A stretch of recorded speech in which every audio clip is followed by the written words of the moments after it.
This arrest marks the fourth teacher or coach to be involved sexually with a child since mid-March that we know of. A concerning trend, one that has parents wondering what they can do to protect their children when they send them to school. Thomas Lynch has more on how to stay safe and what warning signs to look out for.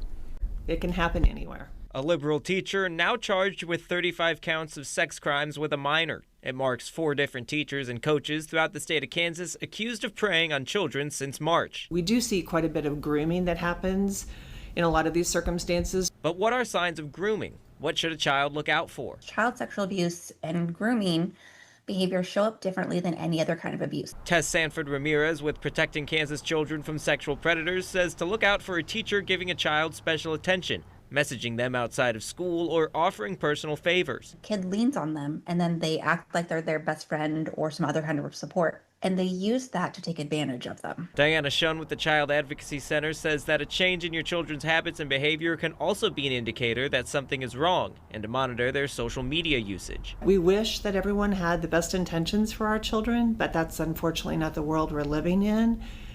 To have a certain level of suspicion is an okay thing as a parent. Seeing a lot of cases like this can be disheartening, but it's important to remember that education is key. The more people learn about this and understand it, the more willing kids and hopefully parents will be to come out and share their stories. There is still a really strong social stigma in relation to child abuse, particularly sexual abuse. And unfortunately, it's difficult for people to talk about. As Shun puts it simply, believe the child, trust the child, and get them help right away. In Wichita, Thomas Lynch, 12 News.